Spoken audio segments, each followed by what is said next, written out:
Direct selling business क्यों जरूरी है? पैसिव इनकम हमारी ज़िंदगी में क्यों ज़रूरी है? इस दुनिया में दो तरह के कमाई होते हैं, पहला एक्टिव अर्निंग और दूसरा पैसिव अर्निंग। एक्टिव अर्निंग किसे कहते हैं? वैसी कमाई जिसमें काम करें पैसा आए और जब काम करना बंद कर दे तो पैसे आना बंद हो जाए। जैसे जॉब पर जा रहे हैं पैसा आ रहा है, जॉब पर जाना बंद पैसे आना बंद। एक दुकानदार दुकान खोल रहा है पैसा आ रहा है, दुकान खोलना बंद पैसे आना बंद। एक किसान खेती कर रहा है पैसा आ रहा है, खेती करना बंद पैसा बंद। एक मजदूर मजदूरी कर रहा है पैसा आ रहा है, मजदूरी करना बंद पैसा बंद। It's called active earning. और दूसरा पैसिव अर्निंग। पैसिव अर्निंग किसे कहते हैं? एक ऐसी कमाई जिसमें एक तय सीमा तक काम करे और उसके बाद काम ना भी करे तो भी अर्निंग होती रहे। It's called passive earning. Passive earning क्यों जरूरी है? क्योंकि आज हमारा शरीर काम कर रहा है, कल वह काम नहीं करेगा। आज कुछ ऐसा करना है जो हमारी मौजूदगी ना भी हो तो भी हमें रेगुलर इनकम आती रहे, और वो ज़्यादा ज़रूरी है। पैसिव अर्निंग जिससे एक मिडिल क्लास और पुअर फैमिली भी आसानी से अपनी अर्निंग बढ़ाकर एक अच्छी ज़िंदगी जी सकता है। आज पैसिव अर्निंग के तरीके का इस्तेमाल वर्ल्ड के सभी अमीर लोग, बिजनेसमैन, पॉलिटिशियन और एक्टर सभी अपने लाइफ में पैसे कमाने में करते हैं। पैसिव अर्निंग का मतलब ऐसा काम जिसमें किसी काम का रेगुलर इनकम आता रहे, जैसे रेंटेड प्रॉपर्टी, कोई मकान, बंगला या रूम को रेंट पर देने से जो पैसा आए।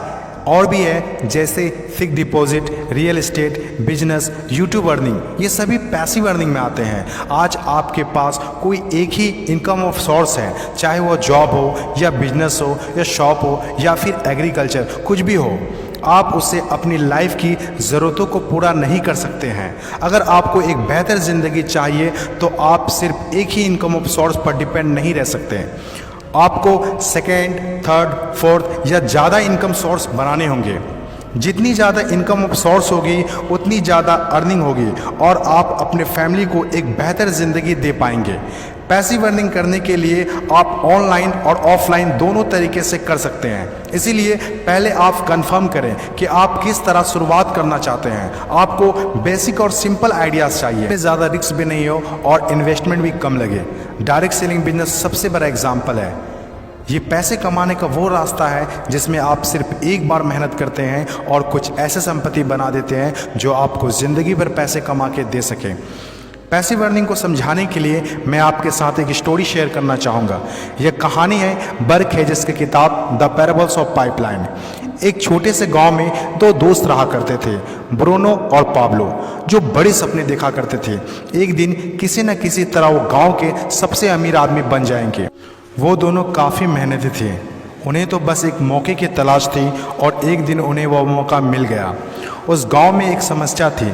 गांव वाले को पानी लाने के लिए नदी में जाना होता था और आधा दिन पानी लाने में ही गुजर जाता था।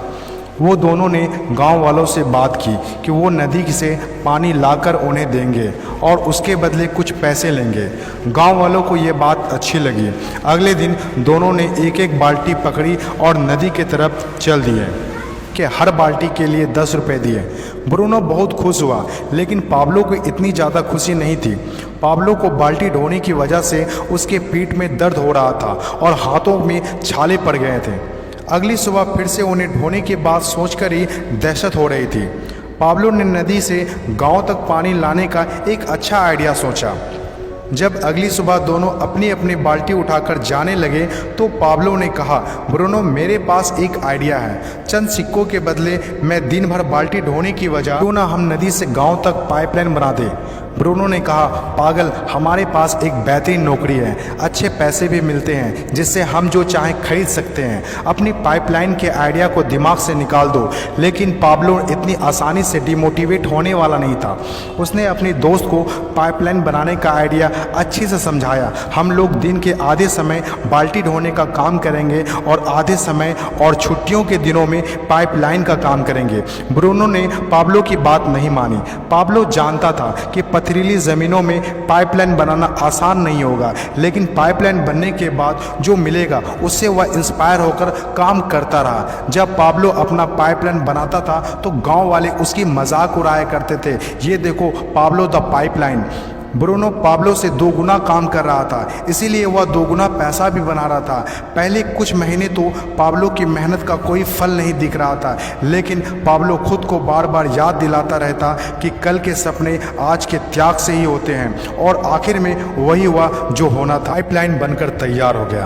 अब पाब्लो सोता था तो भी पैसा आता था, नहाता था तो भी पैसा आता था, खाता था तो भी पैसा आता था, वह कहीं बाहर घूमने जाता था तो भी पैसा आता था।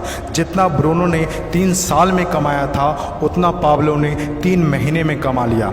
गांव में जितना पानी बहकर जाता था, पाब्लो के जेब में उतना ही पैसा बहकर आता था। और मेरे हिसाब से direct selling business is the best opportunity. इस कहानी से हम 5 बातें सीखते हैं। पहला, विज़न का होना। विज़न सबके पास नहीं होता। विज़न जो आंखों से नहीं सोच से देखी जाती है। इस दुनिया में 5% लोग के पास ही विज़न होता है और वही इस दुनिया में कुछ बड़ा करते हैं। दूसरा, सबसे इम्पोर्टेंट, जब भी आप कुछ हट के करेंगे तो लोग आपका मजाक उड़ाएंगे, ठीक उस पाब्लो की तरह। तीसरा, लगातार काम करना। विज़न पर काम करना आसान नहीं होता है। इसमें ज़बरदस्त फोकस के साथ तब तक काम करना होगा जब तक आप उसे कंप्लीट ना कर ले। चौथा, खुद को इंस्पायर करना। अपने आप को इंस्पायर करने के लिए वो देखना होगा जो पाइपलाइन बनने के बाद आपको मिलेगा। अपने सपनों को विजुलाइज करना होगा ताकि अपने आप को मोटिवेट और इंस्पायर कर सके। पांचवा और सबसे इम्पोर्टेंट बात, प्रॉब्लम सॉल्विंग वर्क। जिस तरह पाब्लो ने गांव की पानी की समस्या को सॉल्व किया, आज हर वो इंसान सक्सेसफुल है जिन्होंने लोगों के प्रॉब्लम को सॉल्व किया है। चाहे वो डॉक्टर हो या इंजीनियर, चाहे वो साइंटिस्ट हो या कोई मोटिवेशनल स्पीकर, आज हर वो इंसान कामयाब हुआ है जिसने भी किसी भी फील्ड में लोगों के प्रॉब्लम को सॉल्व किया है। और डायरेक्ट सेलिंग बिजनेस भी ऐसा ही है।